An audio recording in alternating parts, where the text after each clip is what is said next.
Sara Steff Hildadóttir sest hérna með mér í Maríu Pétursdóttur við rauðaborðið og við ætlum að fara yfir nokkrar sósíalískar fréttir vikunar. Velkomin Sara. Takk fyrir. Heyrðu, þú ætlar að segja mig frá einhverju varandi ólaunu störf kvenna og þjóðhagsreikningar. Já, einmitt. Ég fór að það var auglýst erindi á póstlista HÍ í gær og var góð mæting. Þetta sjálfur sér ekki beint frétt sem var í fréttunum. Nei.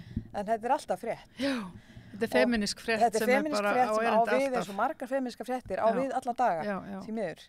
Þannig að þetta var erindi sem Ásgerður Magnúsdóttir sem BA í sagnfræði hélt hvers virði störf húsmæðra væru. En hún gerði rannsókn á húsmæðrum og verðgildi starfa þeirra eiginlega frá 1900 til 1940 og það var bara svona tæknileg útfærsla til þess að finna mengi þar sem hún gæti skoðað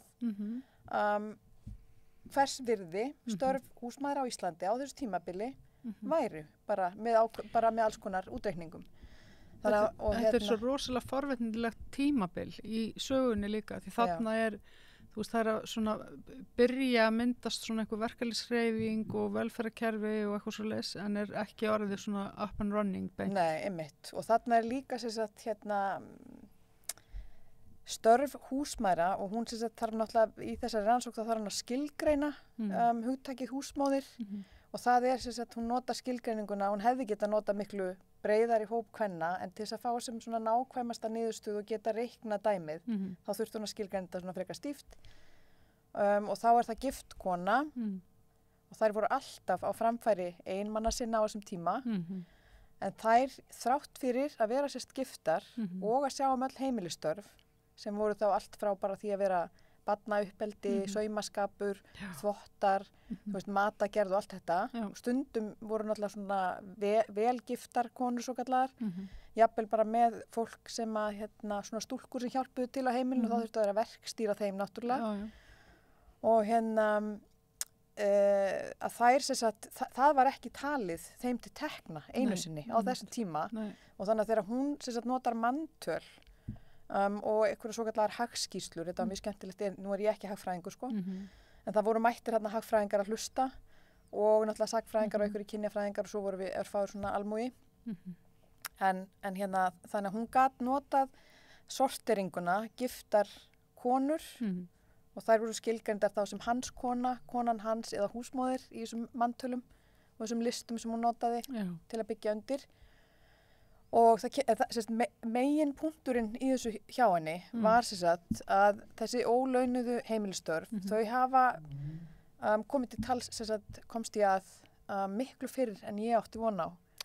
Þannig að ég vissi ekki að þessi umræða væri svona gömul, þannig að hún að fara alveg bara til 1921, ef ég man rétt í Svíþjóð og Noregi, en Noregur raunverulega útfærði einhvers konar leið til þess að telja þessi störf með í tekjum þjóðarinnar, þessari þjóðarframleiðslu.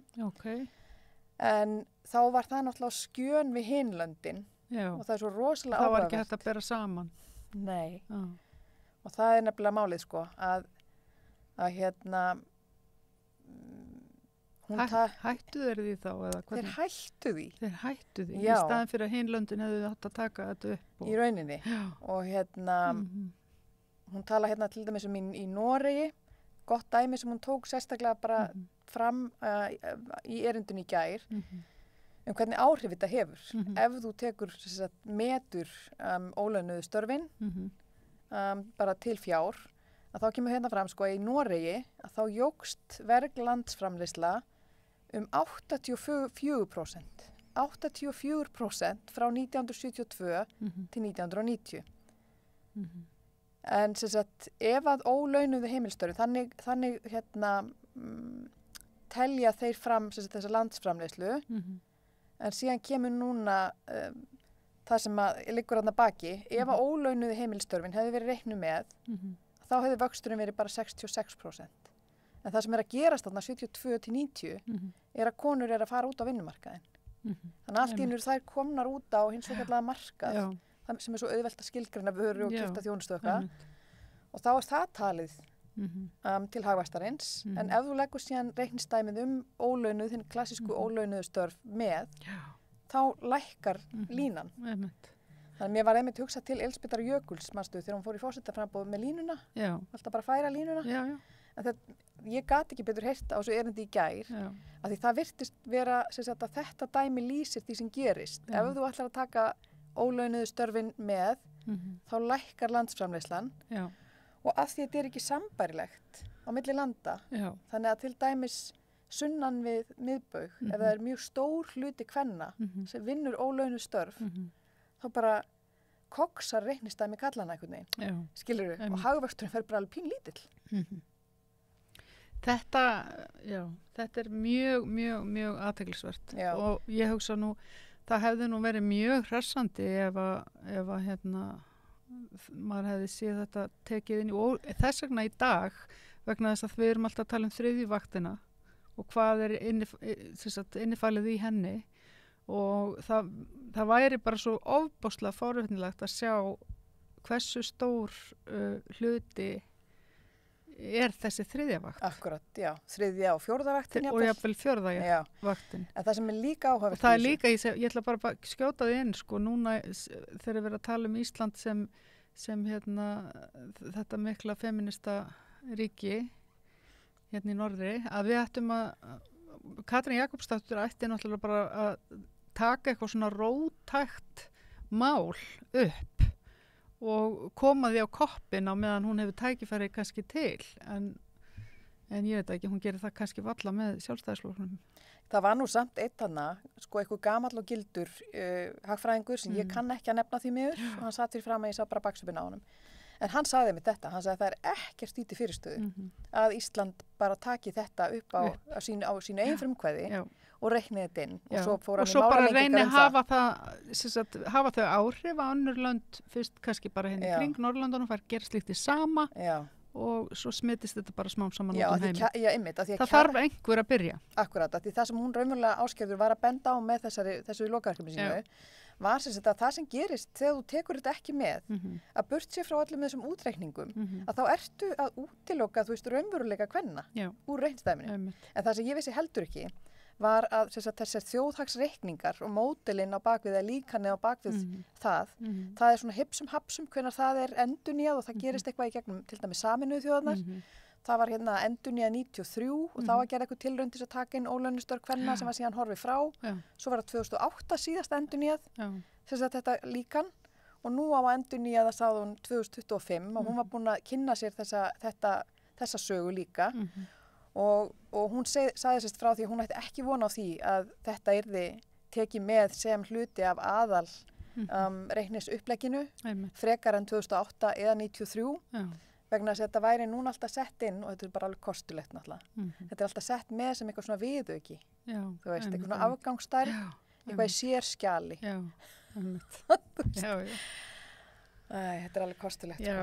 Þetta er það, en þetta er virkilega þetta var frábært erindi og þannig að nú bara erum við með þessa fínu rannsóknirnar í handraðanum hjá okkur sko, til þess að skoða betur fullt af upplýsingum hana. Bara mjög forvitnilegt að kafa aðeins svona í þetta. Heyrðu, ég ætla kannski að skjóta þarna inn í þegar ég er að skora Katrínu Jakobs eða svona, ég er svona sem ég skora á hana sko, ég kannski bara gera það bara hér og nú, ég bara skora á hana að taka upp og fara að rekna hagvaxtartölurnar með tilliti til raunveruleika kvenna og bara koma, og vera bara hérna sporgöngu kona hérna Norðurlandaþjóðanna og heimsins í því að taka okkur með í reikningin. Hvað rugl er þetta? Já, einmitt. Ég ætla að tala um líka rafvopnavæðinguna. Ég hef pínlillar áhyggjur á henni Katrínu líka og því að sko hvernig er að verkstýra þessum köllum hana, þessum sjálfstæðisköllum. Samstarfsflokkurinn sko, að því að nú var umboðsmaður Alþingis að nýta, eða sérst hann var ekki að nýta í hana, hann var bara mjög ákveðin í rauninni í afstöðu sinni að hann er náttúrulega segir í rauninni í áliti sínu, eftir þetta, í loka áliti sínu varandi rafvarnarvopnin. Rafvarnarvopnin, þetta er bara rafbyssurnar sem á að kalla rafvarnarvopn. Þetta er svona fínumáli. Já. En já, rafbyssurnar, þær eru bara það að hann Jón taki þessa ákvörðun upp á sitt einsdæmi, að það sýnir bara vanhæfni hans í rauninni og hann er ekki að fylgja lögum, hann er ekki að fylgja stjórnarskrá. Það sem hann gerði var að hann bara gerði þetta með jól og nýjárs, var það ekki? Jú, hann var búinn að í rauninni og Katrín fréttir af þessu í fjölmiðlum. Já, einmitt. Það er nú allt samstarfið. Og hann segir sérstaklega þar sem Katrín hafi beðið að þetta yrði rætt í þinginu? Nei, þetta yrði rætt bara af ráðherrum. Já. Og í ráðherranefndinni eða í forsætisnefndinni, já, eða eitthvað, skilur ríkisstjórnarfundi, að þá hlustar hann ekkert á það og fer bara sína leið, fer sína fram. Þannig að hann aktar hann bara eins og einhver einræðisherra. Og en Katrín segir, ég las mitt skýrsluna því ég var að skrifa fréttir daginn og samstöðun daginn, og Katrín skrifaði mitt í sinni skýrslu, sem svari við fyrstu athugasemdinni hans, að þá segir hún eitthvað svona, já, ég hefði getað farið með þetta eitthvað lengra. Hann bara, svona var þetta bara. Og hann er mjög ósammála á þessu svari hennar. Umboðsmaður Alþingis. Já, finnst hún ekki hafa gert nóg? Nei, hún finnst hún ekki hafa gert nóg, og þess fyrir utan minnir hann líka á það að lögin, að því það eru, eins og hann segir, þarna eru undir bæði lög og stjórnarskrá, en svo segir hann að í siðareglum þingmanna er ekki nægilega sterkt kveðið á heldur að einmitt ráðherrar skuli fylgja samráði eins og samkvæmt lögunum og samkvæmt stjórnarskránni, skilur. Þannig að það er ekki nógu það er í rauninni í svona siðareglum ekki nógu vel tekið á svona hlutum heldur. Þannig að hann er svolítið svona, og hann á að fylgja svona siðareglum sem eru bara svona eitthvað leim, greinilega. Það er nú eitthvað saga á bakvið þessar siðareglu, líka bara siðareglu ríkisstjórn á Íslandi. Ég meina, sætla minninga að Sigmundur Davíð, honum fannst þetta bara óþarfi. Já, einmitt. Siðareglu? Já, til hvers, já. Þannig að þær eru líka bara svona svolítið upp á punt og er ekkert að taka á hlutum almennilega. Þetta sé ekki einu svona til hvers hérna á Íslandi, eða svo ég bara og það er náttúrulega líka þessi hagsmunaskráning, Já, það sé svo maður tali bara ódannað, en þú veist, það er næstu því bara hvað er það? Siðareglur. Já. Að því líka bara til dæmis eins og hagsmunaskráningin og líkisturnar. Já, bæði það, hagsmunaskráningin og líkisturnar sem að dómsmálaráðherra eða kona dómsmálaráðherra er að flytja inn. Það er nú eitt, og hann á að vera skrifundur einhver frumvörp og eitthvað, skilur, sem að tengist þessum málum. Og svo erum við líka með Bjarna Benediktsson sem að, þú veist, föðbræður hans og frændur eiga vindmyllufyrirtækin, og hann er að standur í þingi og fjölmiðlum og segja, við verðum að virkja hálendið, vindinn og eitthvað bla bla bla. Skilur, hann er náttúrulega rosa, þó hann eigi ekki fyrirtækin, þetta er svo óbúslega tengt honum, og þetta eru menn sem hafa verið í viðskiptum með honum og annað, þannig að þetta er náttúrulega bara óforkastanlegt. Að þetta hvernig á hann að geta leyft sér að vera að ræða þessi mál. Já, akkurat. Fellur ekki undir vandaða stjórnsýsla hetti, eins og það segir. Nei. Þannig að það er svo margt að þarna. Þannig að, já, allavega, þú ætlar að tala um líka Love Island og eitraða kvenmennsku. Heyrðu, já, ég rakst á þetta hugtak. Þetta var held ég ekki beint í einhverjum mainstreams fréttum, en þetta var til umfjöllunar í svona einhverjum grúppum á Facebook sem eru fjölmennar. Það sem að feminismi kemur við sögu. Þannig að ég horfi ekki á Love Island, en Love Island eru einhverju leikstýrðir, svo kallaðir raunveruleika þættir, einhverja svona tvíhyggju, einhver pör.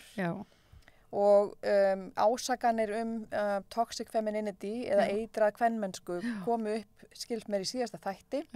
Þar sem að stundum 3 karlmenn stóðu saman grátandi yfir taktík kvennana gagnvart sér. Að þú veist, þá var verið að tala um að þær hafi raunverulega beitt svona samskonar ofbeldishegðun eða kúunarhegðun, og karlar eru oftast sakaðir að beita konur. Og það nátti einhvern veginn, sem sagt, hugtakið umdeilt og hefur komið upp áður og það var verið að reyna umræðan fjallaði bara sko hvort þetta væri bara algjörspeiklun.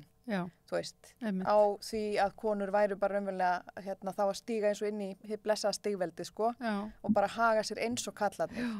En það var einhver einmitt sem að benti á í umræðufræði á Facebook-þræðinum að andhverfan við sko toxic masculinity ekki eitruð kvenmennska sem slík af því hún náttúrulega afurð þessara ferraveldisins sko heldur það kvenhatur bara sem slík og þú veist og það færi eitthvað rök fyrir þessu en það var svolítið gaman það var voru skrifaðar nokkrar greinar og það var ein á Independent það sem að blaðamaður hafði bara samband vítt og breytt heiminn við fræða og vísindafólk við háskóla vítt og breytt heiminn sem gáfu svona ólíka túlkun á þessu en svona lendingin virtist vera að þetta er áhugavert í ljósi bakslagsins sem hvernig bara það verður alltaf fyrir að þarna átti þú veist þetta var enn ein skítabomban sem átti að nota í svona fabrikeruðu tvíhyggju umhverfi einhverja þátta til þess að segja að konur væru bara alveg svo kalla. Já, einmitt.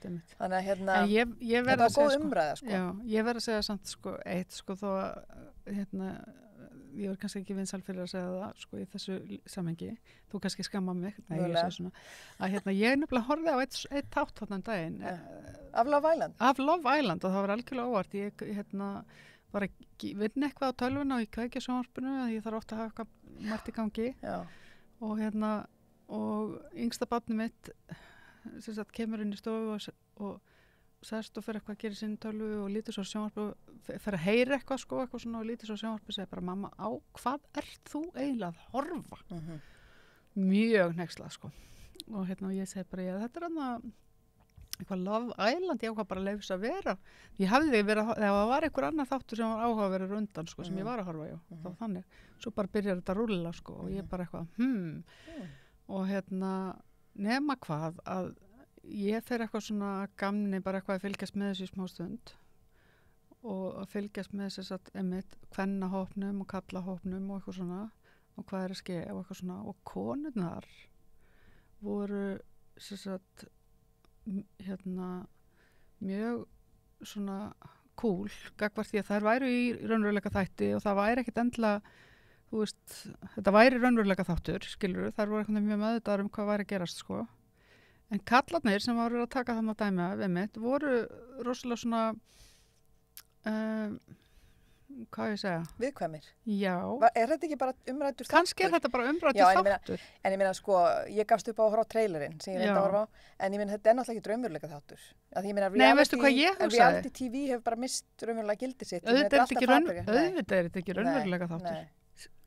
Bara enga veginn en það sem að ég hugsaði samt sko þegar ég horfði á þetta ég hugsaði ekki að þeir var að búa til eitthvað drama sko því þetta var í rauninni samt alveg svona sannfærandi sko góðlegur já, kannski, það getur vel verið sko en ég hugsaði samt sko eitthvað svona já, er ekki bara konur og kallar svolítið mikið eins?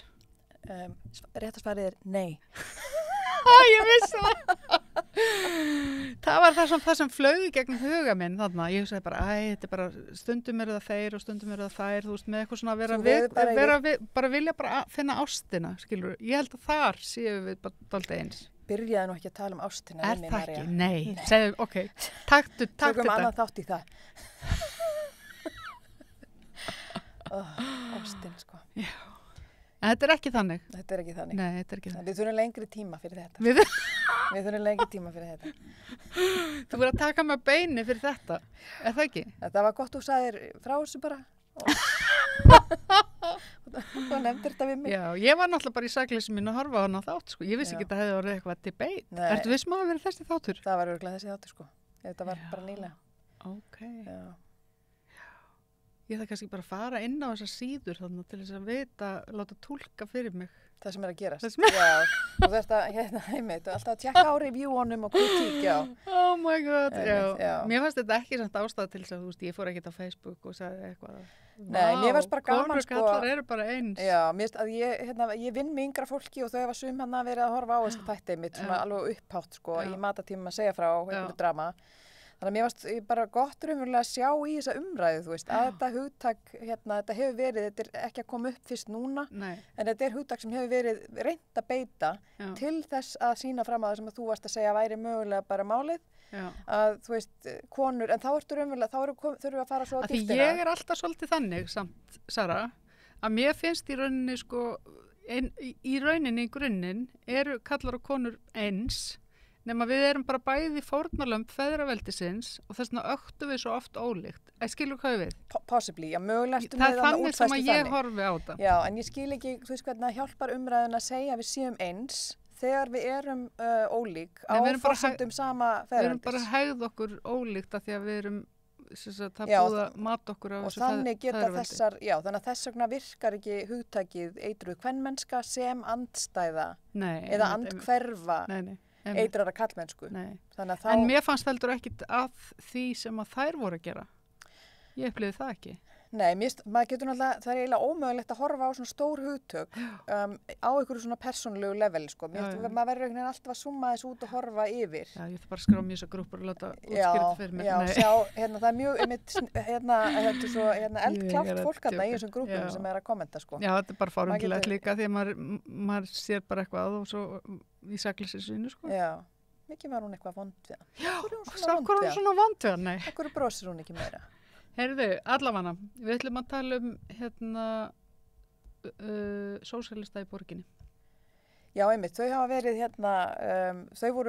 það komst í fréttir á fleiri miðlum en einum og tveimur, að þau voru eini borgarstjórnarflokkurinn sem að kaus gegn nýju frumvarpi eða nýjum reglum myndavéla eftirlit, svona CCTV, svona surveillance. En er ekki verið að gera það fyrir mögulega heimsókn? Þjóðhöfðingja í Hörpu næsta vor og ég sá einmitt frétt held ég á RÚV eða Vísi þar sem að fréttakona fór á milli staða. Það eru engar myndavélar hjá Hörpu, frábært. Og hún fór á fleiri staði, þannig að milli nýbyggingana í miðbænum, engar myndavélar heldur. Þannig að það er bara tölvert lítið að sé svona myndavéla eftirlit. Það er eitthvað við Austurvöll. En það sem að Trausti og Sanna voru að tala Trausti talaði fyrir þessu, er að þetta er hættuleg leið, sko, þú veist, þannig að þú hefur aðra borgir í heiminum þar sem þau gengi mjög langt. Og London, eftir því sem ég best veit, er mest svona CCTV eða borg heimsins, var það allavega fyrir nokkrum árum, þannig að kannski er eitthvað búin að taka fram úr. En þú er draumverulega síðast í vissi að þá ertu sko í mynd að lágmarki 60 sinnum á dag, bara við að rölda sinna erindum þínum, fara út úr húsi, fara í vinnu, fara í búðina, það eru myndavélar allstaðar. Og það er raunverulega það svona ríki og svo löggæsla sem að Trausti og sósíalistar í borginni voru að tala gegn. Og það var alltaf sorglegt að sjá bara eins og Pírata, ég meina þeir kjósa bara gegn gildum sínum þannig, þú veist, frelsi einstaklingsins. Þeir hafa náttúrulega gert það í fleiri en einu máli. Og þarna er bara enn eitt málið. Og þetta eru vonbrigði, sko, að sjá flokk fara svona.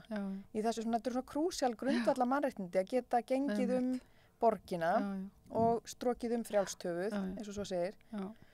En svo líta sumir svo á og við náttúrulega heyrðum þetta mjög mikið í tengslum við ákveðið ábeldsmál fyrir nokkrum árum að einmitt þar sem að stúlkur hafa verið, unga konur hafa verið bara numdar brott hreinlega þá hafa verið hávara kröfur að það eigi að vera fleiri eftirlitsmyndavélar í miðbænum.